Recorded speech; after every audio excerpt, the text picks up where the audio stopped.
Mbide, who is standing by at the residence of Dr. Kizza Besigye to tell us what it will take to combat the coronavirus pandemic or COVID-19. After you, my brother Stephen Mbide, and a very good morning. Yes, indeed. Wakiso District, I'm here at the home of a retired colonel, Dr. Kizza Besigye, who is a medical professional for quite a long period of time, but he has also served the army, has served for a long time in the politics of Uganda and across the board. But today we're speaking about health matters and how this affects me, affects you, the nation and the world at large. But what should be the solution for this pandemic that is ravaging the whole world? It's bringing all the people on their knees. At least even a 3-year-old now knows that it's a big problem, a big threat in the world. This is COVID-19 that just broke out in December, but 3 months down the road, many people are suffering. Dr. Kizza Besigye, good morning to you. A very good morning to you, and good morning to all the NTV viewers and listeners wherever you are viewing from this morning. Dr. Kizza Besigye, I just want to understand from you this pandemic called COVID-19. Why is it becoming a big threat to the world in terms of managing it? Because across the world, you see every day more people are dying, more people are getting cases. Why? What is the problem? Why is it becoming hard to contain this virus? Yeah, indeed, that is a very interesting question. Maybe it is fitting that on that note, I should start my comments by saying that God is good. All the time. And all the time God is good, and that's his nature. Amen. And the reason I say that, and maybe also to say to our Muslim brothers, Assalamu alaikum wa rahmatullahi wa barakatuh, and also say Allah Akbar. Because, you know, you cannot understand what is going on without, you know, really musing about power. You know, we talk about power. This virus that is, as you say, rightly is causing the whole world to shake. The mighty and the mightiest are all shaking is the tiniest of particles. The very tiniest of particles. You know, life has a whole range of sizes. This is the tiniest of living matter. It's not even a cell. The smallest unit of life is generally a cell. A cell, tofali. It's like a brick. The building blocks of life are cells. Virus is smaller than a cell. It's not a cell. It has no cell wall. It has no. They are just. In fact, they are particles. That's why they are called particles. They are between living and dead matter. Very tiny things that are causing the whole world to shake. You know, previously there used to be huge things that threatened human beings. Dinosaurs, you know, were huge animals. Now we can see from the museums their bones. You know, they could be the size of 20 elephants or 50 elephants put together, the size of a dinosaur that used to threaten man. You know, even now, what threatens man, what man thinks of power is, you know, powerful animals. They say, you know, Mpologoma ya Buganda, the lion of Buganda. Lion of Judah. Lion of Judah. You know, the tiger. These tigers, you know, even, you know, football or sports clubs, they name themselves around the strong animals, the tigers, the wolves, the, you know, the lions, the what. These were the depiction of power, you know. We were threatened by things like, which are, you know, kill people. Lower things like, you know, snakes, which creep and cause a lot of problems. Even tinier things cause more threat. Today, the highest cause of death in Uganda is malaria. The highest cause of death. We have failed to defeat a mosquito. So the mosquito is the most vicious enemy of man today, and we can't defeat the mosquito. Now you go down, so you come to this virus, so tiny. The COVID-19. All these coronaviruses or other types of viruses, later on this one which came last year, which is the reason they call it 19, you know, are very tiny particles. So the reason they have caused all this, to my mind, must have an unconventional explanation. I think God is trying to demonstrate to us what power is and what power he has. Because, you know, we are going to the moon, we are going to Mars, we are creating all kinds of fierce things and being feared and terrorizing each other. And here is a virus that is bringing us down, that we cannot contain, that has closed the entire America. You know, the capital of business in the world is New York. It's totally shut down.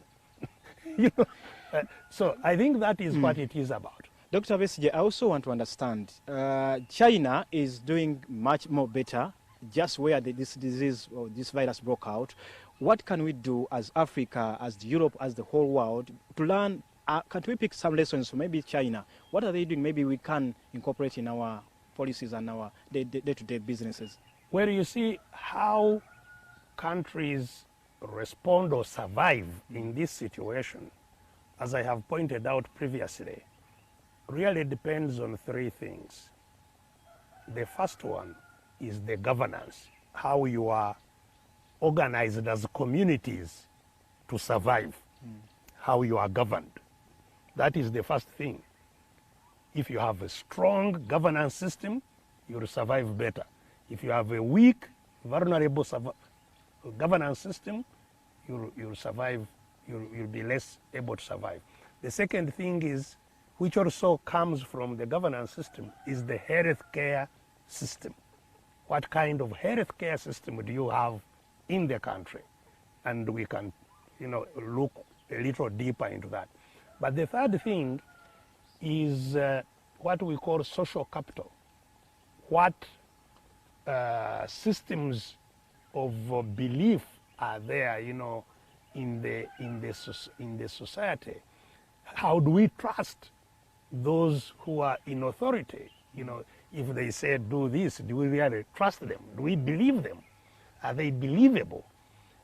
These are very, very critical things that determine how different countries survive. Now, China has, I think, done a great job in containing what was clearly an unknown and vicious attack. It's only been 2.5 months, and within those 2 months they were able to put up new hospitals that were functional.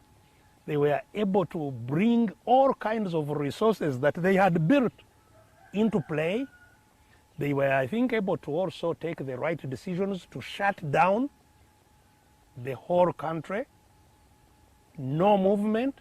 But they were also able to do that because they had built capacity to maintain people where they are. And you know, this, so managing this is stopping the spread. That is the first thing. Now we know that, unfortunately, for viruses don't live outside living organisms. They can only multiply within the body. If they are not within the body, they can't multiply. So if you stop the spread, you have done, and so that's why we are talking about 2 weeks. If you stop 2 weeks of lock down everybody for 2 weeks, it means those who are sick will be known and dealt with. Those who are not sick will remain safe. Those 2 weeks you're talking about come after directive by the President Yoweri Museveni yesterday. And yes, you seem to be agreeing with the President that yes, it was called for. But some people are saying that maybe it would have come even days before. And when you see in Kenya, the President Well, actually, what I have heard of what Mr. Museveni said, he didn't say anything about shutting down, not at all. In fact, That is part of the problem of fudging, not having a clear policy. Because all he said is that life can go on as usual, provided you don't use public transport. That is all that I heard. Secondly, he said that he's telling people to stay at home. No, he's not. Because if you are telling people to stay at home, you would close down what they are doing. Shops. Some people are saying essentially just wanted to be polite. No, you don't become. You don't let people guess what you intend, whether you want to be polite or not. That's not policy management. That's not leadership. You see, leadership, you must be clear. You must be understandable what it is you mean. They have said people should go to the markets, people should do whatever. Only markets should now sell food. You have all the other, even those who are selling clothes will now sell food because they must survive. If food is the only thing in the market, then everybody will still come to the market, only sell food instead of selling clothes or selling, because everybody wants to survive. You see, one of the biggest failures is precisely that, lack of a clear policy. And the reason there is lack of a clear policy is the poor governance that we have had. We are in a situation where we cannot provide people alternatives. Because you can't tell people to stay at home when you have no plan of how they will stay at home. You are not saying, I'm giving you your salaries of this month, you go and use them to stay at home. Don't work, but the money is there for you to live. You are not mentioning anything about how people survive. In your own way, how would you do it? Or what would you advise? So you know, first of all, you are asking me a rather difficult question, because we now have, and what this has exposed is that we have a bankrupt state which has no resources. The other day, I asked NSSF, I said, you people, you are keeping our savings of Uganda's workers. Can't we now use just a small portion of those savings to give them to people, to help them out of this world crisis? Can't you? And they first said all kinds of funny things. They're saying there is no legal system. Yes, but of course, the legal system is not a problem because laws can be changed. Laws change according to demands. The real answer they gave is that 80% of people's savings was eaten by government. That is the basic. So the people's savings are no longer there. And it's not just these savings. I now hear even as savings of soldiers, you know, savings of the police, all pensions have been eaten. You know, they are no longer there. What would help the country are reserves. This is when you resort to the reserves in the central bank to say, now we support people to stay home for a month, and this is what we are going to do to make sure everybody will survive that month. There are children we are talking about who must keep on eating, who need medicine, who need all kinds of things. You cannot just shut down without having a plan of how people survive. And that is why, you know, Mr. Museveni has a problem. He has no message because he has no plan of how people survive. So managing this needs two things. One, it is absolutely important that people stay at home. And we are dealing with a very dangerous situation. You know, it's true. This is a very dangerous virus. People would need to stay at home as much as possible. But the other thing is so there are three things. People stay at home. Two, people are helped. There must be social welfare of how people survive. And other countries are doing that. But thirdly, then you must have a system that deals with the disease itself. Those who become sick, those who are suspected to be sick, you must have a system, an efficient system that draws them up and manages them. as quickly as possible. Dr. Besigye, I will take you to the region. We know yesterday the President of Kenya was ordering the central bank to cut down the CBR central bank rate from 8.25 to 7.25. That is by 1%. Here, the central bank hasn't done so. And also we know that businesses here, those who are operating local small factories, the small and medium enterprises, are also on their knees. People are also not earning much. How would you advise in such a situation when you want the industries to stay afloat, you want the people to earn, at least be able to survive, but they are caught in such a situation? What would be done to make sure the economy still stands amidst these COVID-19 challenges? What needs to be done should have been done way back. You know, every day matters so much in these kinds of situations. You know, we say that if you want to save a dying chick, you save it when it is still flapping its wings. If it has died, you cannot revive it. Measures to support people to survive, to support businesses. Businesses are also people. They are legal persons. They are the root for the economy. And they are the ones that help people to survive. You must have a strategy to support people, to support businesses. Now, many businesses have already closed. You know, we had businesses like those which were in the flower industry, exporting flowers. Those have immediately So which died. strategies should they apply for now? So the strategy is very clear. One, you use, as I have said, national resources to boost those businesses. For example, give you know, subsidies for wages. You give wage subsidies. You give tax incentives. You give you relax loan obligations so that there is no demand on servicing such loans during this crisis, and such other measures. You roll out social welfare projects to support those who are vulnerable, the elderly, you know, the young, and as you may have heard, even for example, Kenya increased support for the elderly. They already had the support which they give to the elderly, which they increased.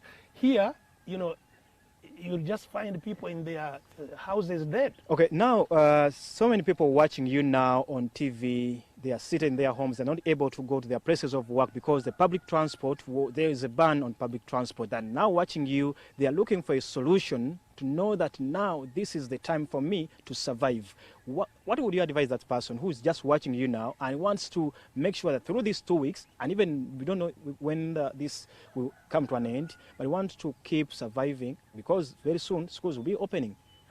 Well, you see, so first of all, before I tell you what I think should be done, I hope Ugandans will wake out of their stupidity, those who are really not reflecting on their country. Isn't that a grave, Yes, we are stupid, including myself, because that's how we have mismanaged the governance of this country. And still up today, you hear people saying, don't talk about politics.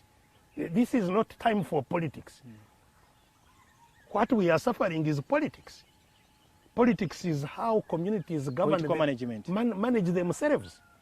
What we are dealing with is the result of our own mismanagement for a very long time, that we have no resources to resort to lead us out of this. So you mismanage your family dies. You mismanage your country dies. And we are at such a critical level of mismanagement. We as a country, and this is not a partisan matter that, you know, you are talking about this, FDC, this is not a movement, FDC, this is not a partisan matter. The matter is that we have simply a totally mismanaged country, and we must quickly, during this crisis, and maybe as we get out of it, find ways of how to restructure our politics and management. Suggest some of those ways. So, you know, we will do that. But now, what is immediate, because even as we think about what we do to restructure, to have a transition, we must have a transition from a mismanaged place to one that can get us out of this and other deeper crises that lie ahead. But now, as we talk, because really we have no state to care for us, and regrettably, the state, instead of even using the little to care for ordinary people, they are still caring for themselves.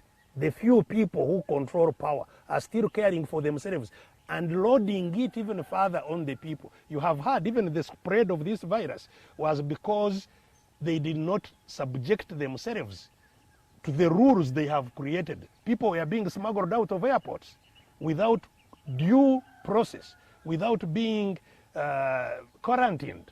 They were picked from the airplanes by vehicles on the tarmac.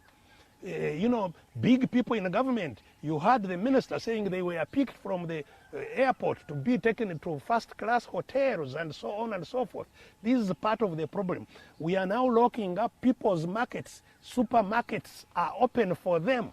Supermarkets can continue selling whatever they, you know, or the malls are open. They can continue enjoy. So that mentality of few surviving at the expense of many is what we have been dealing with. What we need to do is to now focus on the war we introduced the people that a long war time ago. is the one watching you now. Yes, 12-1 echo. So we can no longer depend on the state to really help our survival. This is not going to happen. What we need to do within this crisis is to pull together. All of us, we must pull together. I must pull together with my neighbors here. Support each other. If I have some food, like I have some matoke here, I should give to some of my neighbors. If I have, if there is a sick child in my neighborhood, I should help. Let's help each other out of this. It's not going to depend on the regime helping us. The money that we should have kept for the rainy day, you know, for the tough times is not there. So we have to rely on ourselves to lift ourselves out of this. If you are a medical doctor, please don't peg your working on getting allowances from somewhere. This is a war we have to win ourselves as Ugandans. And in the meantime, as we do this, we figure out how to reorganize and deal with the situation of our crisis better going forward. Would that part, when you talk about reorganizing ourselves and as a state, we are in a time when we already had a roadmap for the election coming 2021, but see many programs are now being interrupted. What would you suggest? Some people are even saying that maybe this is the time to deal away with the coming elections, or maybe we use those resources. The other day, Electoral Commission was complaining that they don't have enough money. Even the state was saying that there is not much money to run their programs. Would you suggest that now let's also deal away with all this political work and concentrate on this health problem? You see, as I have been laboring to say since 2016, it is laughable for people to focus on an election that means absolutely nothing. Whether that election comes or does not come, it really means nothing. It's not going to cause the changes, the very fundamental changes that are urgently needed in the country. Because who is organizing the election? It is the same junta.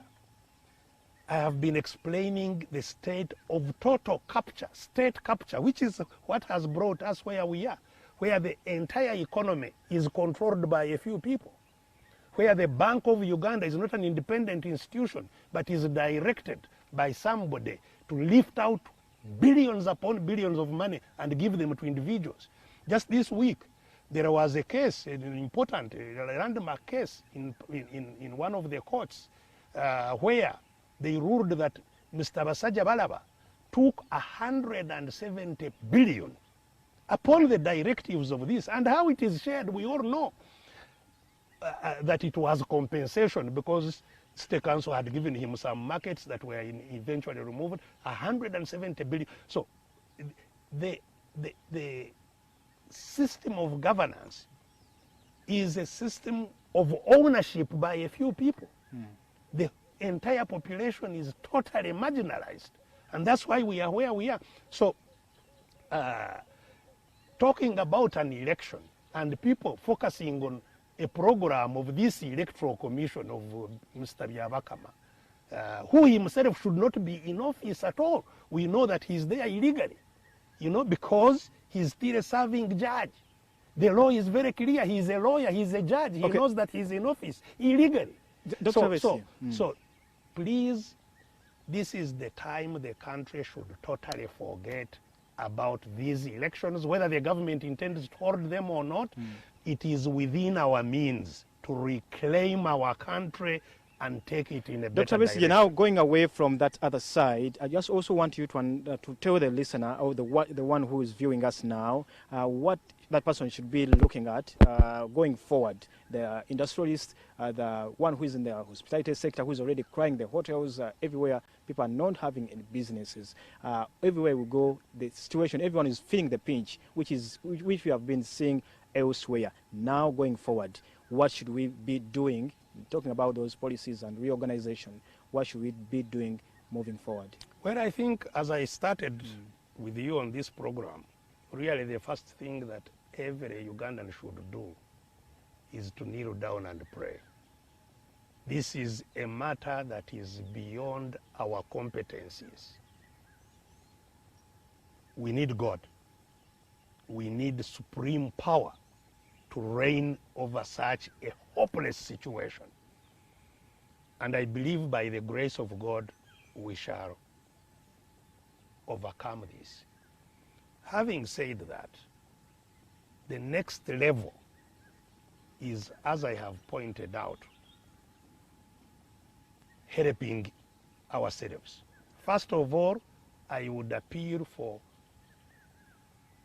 people to stay at home to the extent that is possible. And in order for them to do so, as I pointed out, we really need to help each other maximally, to support each other maximally. If you have 2 kilos of posho, please give one to the neighbors, let them make porridge and push on.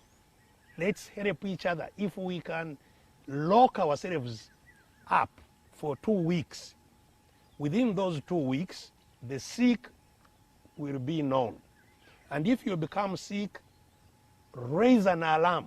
And I appeal to my colleagues in the medical profession. This is the time to step up. If you need us, who are no longer in the medical profession, who are no longer servants in the medical profession, you're available. I have not practiced medicine in the last 40 years. But if you need me, I will come.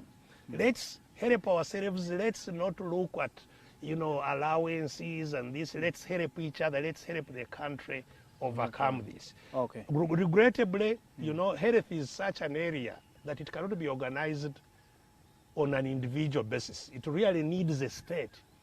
And what should have been clear by now are areas where we report. If you are sick, where do you report? They have been giving telephone numbers. These telephone numbers, people have been trying them. Maybe because of the traffic.